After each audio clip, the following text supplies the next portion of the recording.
Yeah, I do. Like they look at me like, he's kickboxing. Like, I don't know. You realize that like the people in like Thailand who like actually fight all the time. Yeah. Nah, like they're small like me. They're not very big people, but they will whoop your ass, and it is sad.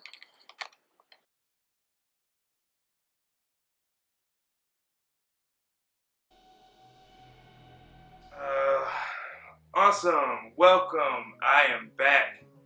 MBEYARTS is here for another episode. It's just gonna be like interviewing, talking, this podcast, and that's what we do. I am here, Ajency Studios. You have now entered the Ajency. I welcome you. This is like mid-COVID. I'm just gonna leave that as a rhyme pattern.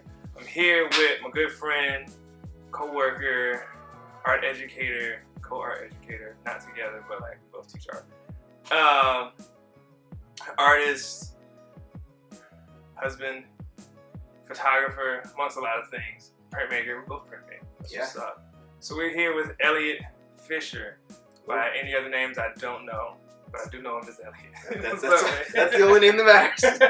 All the rest of them are great. We just finished talking about pet names. Yes, like that's the one that means the most. The right. This one is gonna pay the bills. This one's on the taxes. Yeah, that's, oh my god, dude.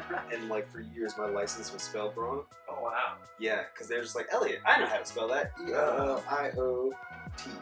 And they just stop. Then it's just like, nah, man. Like birth certificate, everything else that shows it's 2 T's, man. Like that's how it's done. And they're just like, yeah, it's gonna cost you like $40, I think. Like, nah, I'll wait. I'll wait. Yeah, it's fine. I think I'll get by. We invited each other to this space. I'll say that.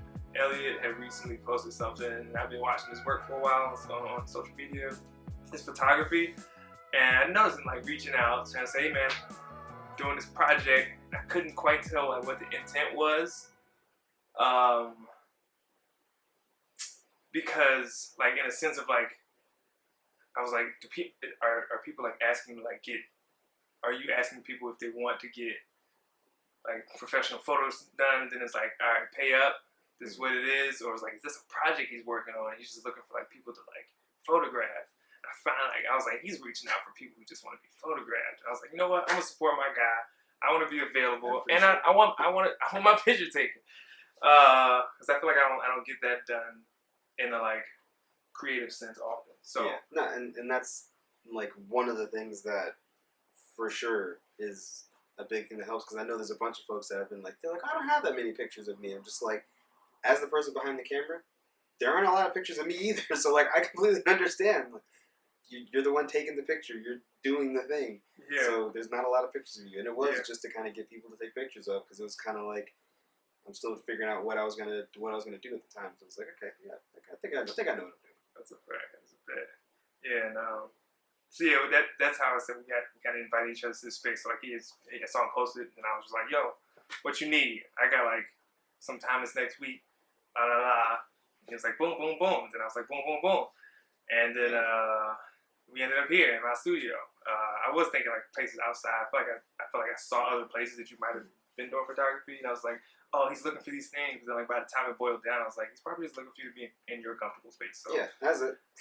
That's all. Because ball is life, I was like, this decor is by my crib. We can go over there. It's nice. It's outside. It's Then I got off work. I was like, it's hot. It's hot as hell outside. Just come on to the crib. And why not give me some shots in the studio anyway? So that was fine. So we just finished that session up. So that's why. And I was just like, I think when I hit him up earlier, I was like, yo, how about you just come through? We do this interview since you're already gonna be here. Yeah. You're already been in each other's space or whatever. That's fine. And so we got Elliott here to talk about whatever in the arts. And I want to go with your reaction when you came in the studio, not to gloat. Oh yeah, no. But I'll let you rock with that. So, like, I've been keeping tabs on all the stuff that you've been working on. Like, I've seen your shows, and I've seen like a bunch of the artwork, and I was like, all right, cool. Like, I know Mensah's got some really dope paintings. And then I walk in, and like the entirety of the walls are covered, and I was just like, fuck. I need to just. I just want to pick like a couple of these off the wall and just take them. Like, obviously pay them for it, because that's it's messed up if I just steal your stuff. But it's still just like, I just hand them some money and just be like, I'm taking this right here off the wall, and I'll see you later. Like, we'll be done.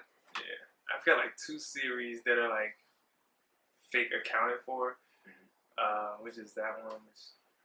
It's only because like my brother likes that one the most. He's always like, "Yo, I love that series." I'm like, I was like, "Yeah, like when you try to throw some money at it, it's yours. When you got where to put it." Until then, it's in my possession. And my sister's another series that I did like right before I did grad school. Before any of this looked like any of this, it was a series I did. I was really like really inspired to create. And it was probably one of the it was one of my early inspirations in like surrealist work. Yeah. And I guess surrealist explains it all actually. But it was actually when I was talking earlier about like having being up in Islamic faith and you were talking about like the other artists who created abstract works out of like verses in the Bible. And so I did like 3 paintings of verses out of my Quran that were like, you know, like that were just like strong to me, like growing up in 3 that I remember. Maybe not 3 specific, but like 3 different like ideas or sections. And I was so proud of those paintings, but I really enjoyed making them. And I made like the first one, same thing I did with this. Like I made one, and then the other 2 kind of spurned out of it. I was like, oh, I should make 2 more. And you got your career decked out. I do. With your career, with you were saying earlier, like with your stuff. But what's like the mix of like work that you have in your? So I've got a bunch of my print stuff because they're the nicest things they're the nicest things I've made. Period. And like because it's all handset type and like hand carved blocks, so it's I got like this tree that's like 20 inches by like 19 inches based off of Gustav Klimt's Tree of Life, and it's got like my mom's favorite biblical verse in it because I was like I was on just kind of like I called it the artistic gospel for some reason, and I was just like I took my dad and my mom's favorite verses and then a verse of my own that I just kind of picked and like created something around it. So I have one that looks like it's Galatians like 6:4 and it's about like not comparing yourself to others. And I decided to use like my thumbprint as the image, and so the words are like in the lines of the thumbprint. Yeah, I think I've seen this one. Yeah, and I was like, I love like these are the coolest things I made. And I took my mom's made into the giant tree. Took my dad's made into like his was like Proverbs 3, 5, and 6, and it's about like I can't remember. I know the verse, and it just totally lost it. They know the verse too. Yeah, and it was just like, all right, so I put it together, and then like it's basically just like a giant broadside with like a bunch of like hidden words and like messages like stashed everywhere. And it's just like this is awesome. And there's only 3 that I made for that entire thing, and it's just like all right, I'm content with this. Right. And so I got those hanging up on the wall. I've got pictures like street photography I've done, some of the other like fun printmaking stuff. Like I'm a huge lover of words, so I have like a bunch of wordplay stuff. Like I have one that's called like claustrophobic. And it's basically like it's like a sheet maybe like 9 inches by like 10 inches, maybe about 12 inches by 9, like big size sheet. Yeah. And like crammed in the middle is the word claustrophobic, and you can see it's all kind of crunched on itself. And I was like, I feel real Sounds smart. like a classic graphic design exercise. Oh yeah, man. That you could tell like I have a graphic design background, and then I went into printmaking because like typeface makes a difference, and like all it is. Yeah. That's a fact. Yeah. Yeah, I had that same thing, like graphic design background, and like a lot of my painting and stuff is influenced by what I learned, or what my affinities were in graphic design. Which a lot of that was like just vectoring. It's like, all right, cool. Now that I understand this, I'm gonna paint with vectors, which makes total sense. So, like shapes, sharp edges, so it makes sense to me now. So do you reference like religion in your work a lot? Not as much anymore. Okay. It was really just kind of like it was all part of that trying to figure out, like we were talking earlier, trying to figure out like what it is I like to do. And so I was like, all right, well I love printmaking. I will always do that. And so like I've made a whole bunch of prints since then of just random things. Like I think the last thing I printed was maybe like it's a 15 or 16 inch by like maybe 12 inch. Pretty good sized poster of Lupe Fiasco, because I was like, that's my favorite rapper of all time, like hands down, like, my favorite rapper of all time. Drogas. Yeah, oh god, dude. Wave. Drogas Wave, yeah. Cause Light was good. Wave was better. Wave is still what I listen to all the time. In my car right now, the CD player. It's just like, yeah, this is I love it. I love everything about it, and it was just like, there's this place in Norfolk called Slide Through Fam. And if you've ever been there, it's like Filipino slider restaurant. Yeah. In like in the Selden. Yeah, Selden. Yeah, and like they were just like, oh hey, we wanted to know if you could, be the artist of the month. I was like, yeah, sure, no problem. Because they'll do like a print that goes with whatever their thing for the month is. All right. And like, I found out about it too late, and so I didn't have enough time to finish the print for them. But I did end up just finishing it and giving it to him anyway. But he also loves Lupe Fiasco, so I was just like, yo, I gotta do Lupe. And like I was like just like thumbing through his Instagram, and I found a video of him like practicing like his, I want to say it's kendo. I don't know if it's actually kendo, but like the sword fighting. Yeah. And I was just like, this would be dope. And so I carved it out. Like there's a lot of details, man. Like those kimonos are hard to do. And I was just like, just sitting in class, and my kids are just like, what are you working on? I'm just like, don't worry about it. You guys can work on your stuff. Yeah, right. Do your thing. Yeah, and it was only with like my high level folks, because they're the ones that I can be like, do this, and then I can literally walk out the room and they'll get it done. It's just like, you're teaching everything, all grades. Yeah. So what is the class the like progressive structure of art at Booker T? So we have intro art, which is the first class, like your basic drawing, painting, printmaking, ceramics, fibers, 3D, that kind of stuff. Real simple, the basics, just learning how to do it all. Yeah. And then it branches into like specific strands. So you have draw paint, which is nothing but drawing painting the entire time. And then we've got like, we're trying to get printmaking in there because the teacher who teaches it and myself both love printmaking. Right. And so we're like, it's basically just an extension of drawing anyway. So she incorporates a lot of like printmaking stuff in there. There's ceramics, crafts, and fibers, which is just sculptures, just 3-dimensional stuff thrown on the wheel, different like pottery techniques, that kind of stuff. And then you have digital media, which is your vector. That's going to be like your Illustrator, InDesign, Photoshop, kind of stuff like that. And then I've got photography. So I've got like darkroom photo to digital. So like my darkroom classes, like my photo one is foundation. So they're talking about composition, how to take pictures, exposure, that kind of stuff. And then we start building from there to like telling stories with our pictures. And so by the time you get to like my photo 2, photo 3, like you've already been taught pretty much everything you need to know. It's just a matter of like, all right, here's a really interesting challenge. Try to make something in this vein. Right. And then I just let them go. Try to figure out, let them figure it out their own. But that's interesting, because that was not what the setup was when I was in high school. So I was curious to hear like how things have progressed over time, because like, high school for me was art 1, art 2, art 3, art 4. And that's it. Advanced art, and you just did what you did in class. Like advanced was like, you come and do your thing. Yep. That's why when you said something about like my high level folks, I was like, what does he mean by high level folks? Because for me, high level, man, you come to class. There was only like 3 of us that took that high level art. We just took it with the art 4 people. It was like, we in here in this corner. We get busy. We present whatever we're gonna do. I still remember one of my projects was like I did a color pencil drawing of Michael Jordan as an eagle. Dope. I'm here for it. Because he flies. I mean, I get it. Fly like an eagle. Yeah, Space Jam. Seal? I think it is Seal, actually. I should know that stuff. I'm like a huge Seal fan. I'm pretty sure. I feel like it is. Seal. It's Seal. It's probably because I haven't. It wouldn't be on the Space Jam soundtrack, and I don't want his albums. So Fly Like an Eagle. That's Seal. That's my guy. Seal. Apparently, is that too much? He be liking my girlfriend's like stuff on Instagram. So like, oh man, that's I'm just waiting for the interaction. I can't wait for us to just like cross paths. Like, come on, my man. I got all your albums in my car right now. Not all, like first 4. Anyways, this is my guy. Kiss from Rose, man, it's classic. Man, it's awesome. What's the other things that happened in that museum? We've been in there. You've been there. Yep. It's weird. Right. Being there now. COVID now. Right. Dude, this virus has kind of just changed everything.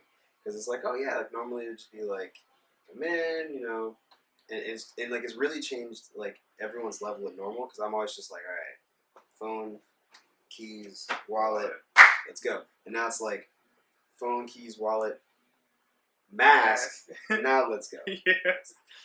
Yeah, that's a fact. Yeah, because like we had gone back. The prep team, we've gone back like a week or 2 before they opened up. Mm-hmm. So we were back before the gallery host in the building. And, you know, we were fine. Like, we had been working like our own days. Mhm. Like, I would come in one day by myself and do a project, and that was cool. I think it felt more tense then than it does now. I guess just like the normalcy of having people there feels a little bit more comfortable than like just sitting there being like. I feel like every time I go type something and grab something, it's like, yeah, it's like I'm on the clock and I gotta do all the things I gotta get done. Yeah, it's like extra precaution. Oh, somebody in the hallway, what do I do? And now like that, you know, some of that like distancing is like kind of forced. You kind of, you know, at times you're just gonna break that 6 foot, whatever, and you just like, you just know you are. It's like whatever. I'm in passing, I'm not sitting here just like talking at this person. Yeah. So yeah, but like. I used to spend a little bit more time out on the floor as a prep. It's like we had nothing going on. I was like, let me go just check out, see what's going on in our museum. I'll go hang out, see what you guys are doing. It's like now I'm like a little more hesitant. Like, it's not a good look right now. You know, especially with like, because I don't know, you've probably seen the welcome desk with like the big plexiglass and everything. It's just like it's. I understand why it's there, and like I understand this is the new normal. But it just still feels so weird to be like talking to somebody through like a large sheet of plastic. We've done it plenty of times before. Yeah, but like because the thing about not the setting that we're used to doing that at. Yeah, this is not that. It's like the museum is not the place. Yeah, exactly. Exactly. It's like it's not that like corner store in the hood. It's not like the bank that you're at. Yeah. Like, it's just. This is the place I would not expect to have to talk to. It's not that gas station up the street that you can't even go inside of. You just be like, let me get get those. Get some of them Cheetos. Oh, what's that right there? You got a tea. Give me that thing too. Yeah, it's like that. And then I'm gonna put 20 on 3. Like, yeah. I've never go to that gas station. I'm cool. I'm good. I'll 7-Eleven right there. I'm cool. Oh man, that's funny.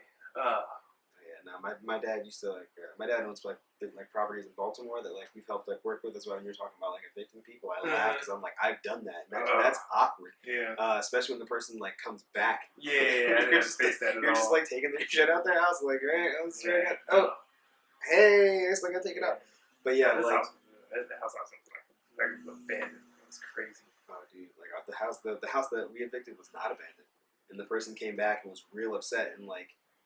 Maryland has this like I don't know if it's Baltimore City or Maryland in general, but they have this law that like once it hits the ground, it's fair game. Wow. So like we're clearing this place out, and it's just like I pick up this thing, we set it on the ground, you go back inside, and you come back out, and that thing is gone. And like the person who was being evicted like happened to come home, or, like happened to like be there, and we like set something down. Like somebody came to grab it while that person was there, and the person like starts screaming and chasing after him. It's like yo. I don't know what to do, but I gotta finish taking this stuff out of the house.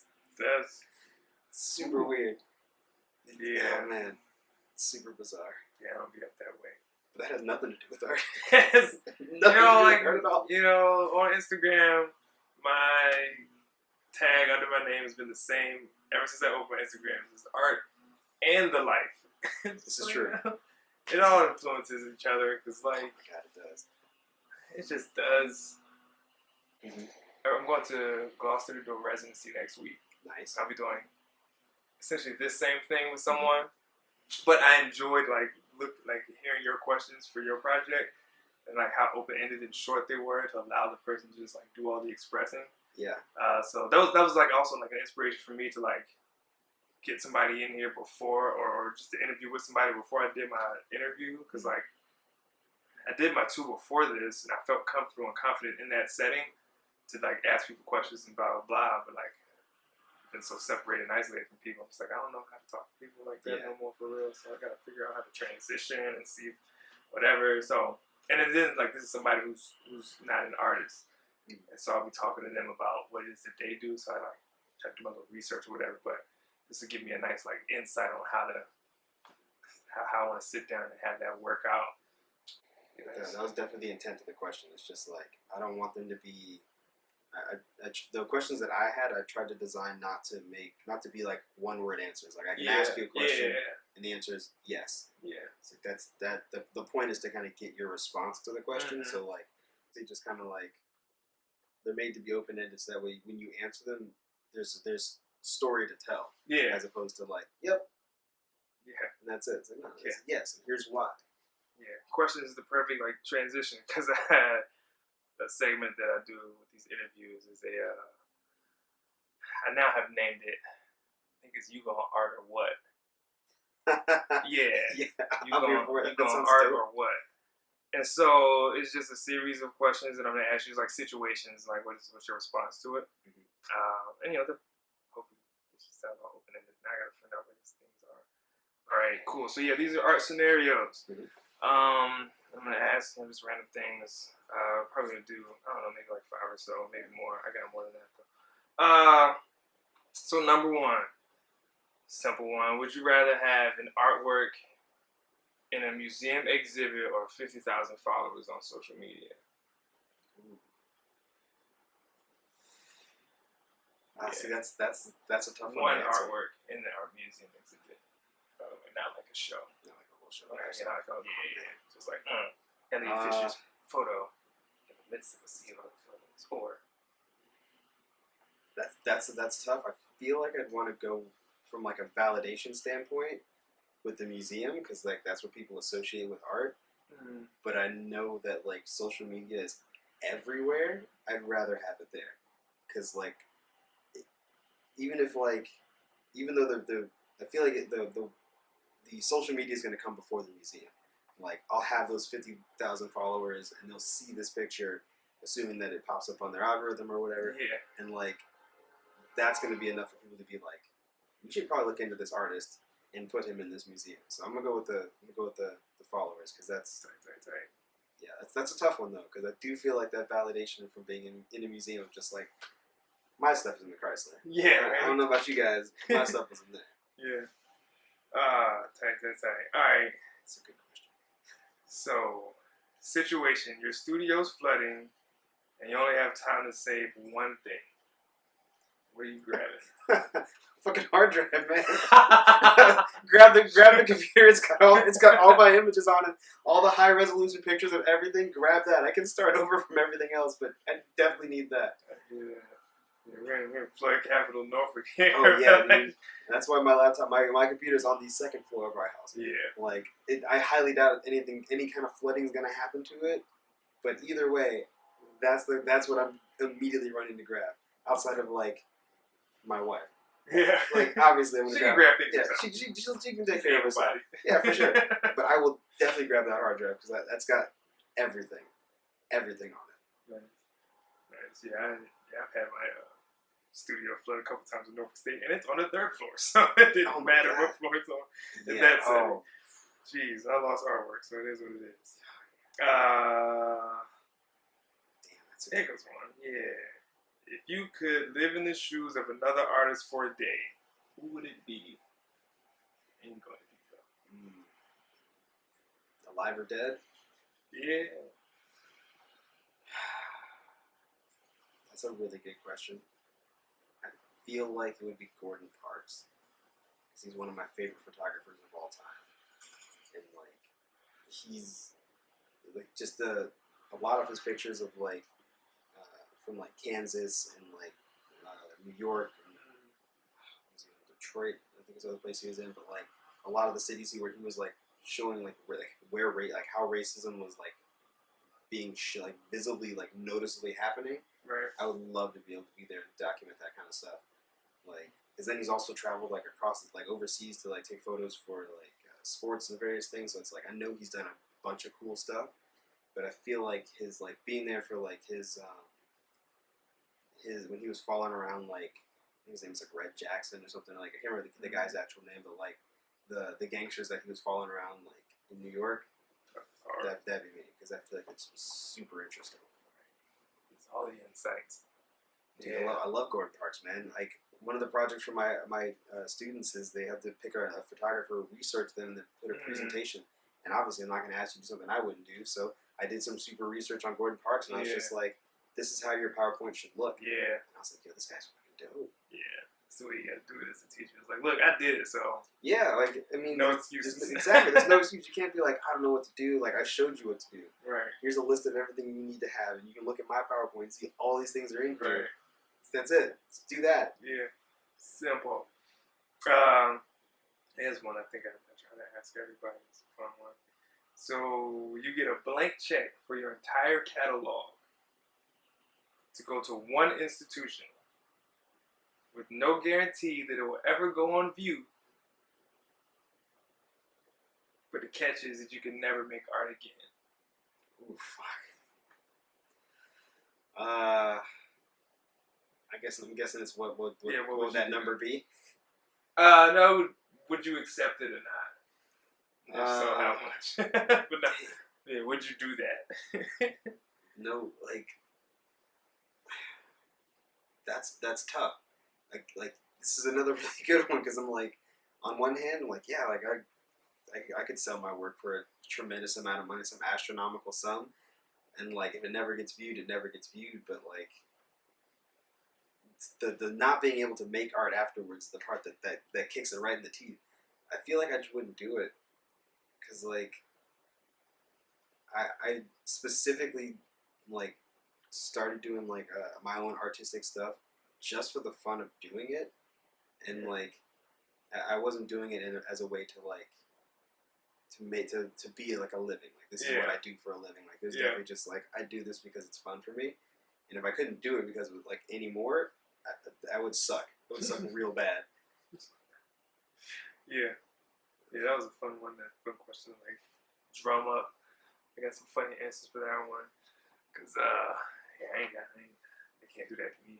Yeah, like I feel like and like because it'd be really like even if they never showed it, I that's that wouldn't hurt my feelings in any way, shape, or form. Like it'd be nice to be shown and be like talked about, but like especially because like there's no guarantee, so they maybe they'll do it when I die. But like I feel like just the whole not being able to make art thing is what really just took me out of it because I was just like I just do this for fun. Right. Like then it'd just be this weird guy walking around with a sketchbook asking you a bunch of personal questions. Like it'd be awkward without the camera. Like it's gonna be weird. Yeah, I hear that. Oh man, that's good. It's a really good question though. Yeah. I like these a lot, actually. That was a long question. Let's see, let's give you one more. So if you had to work in another medium, what would it be? I had to work in another medium. I think sculpture, like old master style, like just chiseling marble for days. Maybe not marble because that's a lot. That's really expensive and hard to do. But like building things out of like plaster, clay, or like some additive sculpture, I think would be what I'd want to do. Just because I just feel like it'd be really interesting to have something that you can walk like 360 around. Yeah. That extra dimension changes things. Yeah, and my best friend Patrick, I don't know, I think you met Pat. You might have met him because I think he was there for my birthday thing. But like another tall guy, black guy with dreads. He does like a lot of 3D sculpture and performance art. And for his like senior show, he made these like columns out of plaster and like and got a bunch of chains and like painted them, and just like stood there as like a slave auction in the middle of his own like art exhibition. I was like, yo, like I can't even imagine like how that would have felt to be in the room and walk and just be like, there's a guy with like a slave collar on, standing on a podium just watching you as you walk by. Yeah, man. And that's the artist. Like, yo, performance would be like probably my number 2, because that will definitely get some responses one way or another. Yeah, I got mad respect for people who can like be that visceral. But like my life experiences just haven't been that way to where like my artwork is generally a lot more like joyful, and like I've had my deep moments, but like they come out when they need to. But like generally what I create is like out of the experience that I've had growing up, that I remember having. Like I experienced or witnessed a lot of like hardship that I could have called hardship at that age. Like, sure, we didn't grow up with everything or a lot, but it took like time to realize that. Like, oh man, we didn't have a house, or but then like I met people that like I've taken to my parents' house, and they were like, "You grew up in this?" And I'm sitting there thinking like, "Oh, this ain't nothing. It's no big deal." Yeah. I was like, "Yeah, I was blessed growing up." So yeah, dude, I've like, got no reason to be complaining. So- I've had so much. I have a great story about that, because like it was me, Patrick, Cameron, a bunch of our friends, like all hanging out in their apartment like at ODU one day, and we're all just like talking about just like, you know, our life, like our childhood, and it was just like I'm listening to their like one person's story and how like their father was like super abusive, like super like a really just aggressive person, how like he was just mean to everybody, and then I talk about the other people how like their entire family just hates each other for some reason. And I was just like, yo, I'm hearing like this story and this story. I'm like, my story has nothing to do with any of that. Like, Yeah. then it was like, I'm crazy blessed because I had a very, very cool childhood. I'm just like, not everybody gets that experience. Yeah. And like, that's, Yeah. it hits you in a weird way that you didn't expect, because you're just kind of like, oh, you know, everyone had a cool childhood. Everyone, you know, was enjoying being a kid. And then like you talk to some of the kids and you're just like, oh, you're working like 2 jobs and trying to go to school, like get your high school diploma while taking care of your younger brother and sister, and because your parents are MIA for whatever reason or busy doing other stuff. Like, that's rough. Like, I can't relate to that, but I definitely feel bad for you. Like, let me know how I can help, I guess. Yeah. Yeah. Yeah. Like, even with like a family of 7, and like the support, we just, I don't know, my family was just supportive from all angles. You know, growing up as far as it was like everybody was always just willing. So it was just like interesting getting older and like hearing other people's stories and being like, I'm good friends with people who had such drastic changes of different stories that like none of that changed how, you know, our relationship or friendship. But it was just like that exists, like hearing that it exists and knowing that it exists is like 2 different things. Yeah. And so yeah, man. So that's why I create out of a like space of like, I don't know, I feel like I created out of a space of privilege and I'm aware of it. Or I became aware of it. Because like I feel like it was a privilege for me to even like explore art in general. Yeah, for and sure. not have any like you know, like one thing that's always come to mind to me is like, well, not always, but at some point came to mind was that like a lot of people I look up to, like they have that story of something that like somebody telling them they shouldn't do this or like parents just like do what you want to do. So like I'm never combating something from some outside source telling me to like that I shouldn't be able to do something, so that's what pushes me to do it. Or that I'm not going to be able to do it, so that pushes me. Like, I have to create that for myself, because, like, everybody else around me is just like, yo, do it, you can do it. And I was like, where did all this belief come from? Yeah, like, and it's crazy. So like, encouraging, I'm good. I'm happy. And then you talk to people, and they're just like, yeah, man, I had this one person that just, like, I hate that person. I'm just like, I'll take your word for it, I guess. Because the only thing I can like say that I've experienced like that was that graphic design review, where it was just like failed on all accounts for no reason. I was like, I don't understand, and like he wouldn't explain to me why. And so for like, and this is something that nobody really knew, but like for years I just carried that little like sheet of paper that said you failed at everything for no reason just in my wallet, and like every once in a while I just take it out. Like I'd be like going through my wallet for something to see it, and I'd be like, and like slide it back in and go back to doing what I was doing. But it was just like after a while I was like, I'll take it out. Like I don't need it in here anymore. It's not doing me any favors. Like I don't care about this guy. Like I've done I've gone on to do much cooler shit. Like I'm good. That's tight. Great stories. I appreciate that. So cool. I'm gonna wrap this up just in case this might not even be recording right now. Honestly, Bannon could have died. It could be over. So you know, we get what we got. So but yeah, I want to thank Elliott for coming through. This has been dope. And thank him for his project, being able to be a part of that.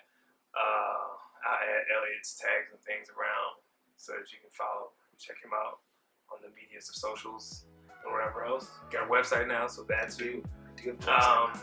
This'll show when it shows up. So, you know, be sure to subscribe, be notified, and like. And until next time, I'm out of here.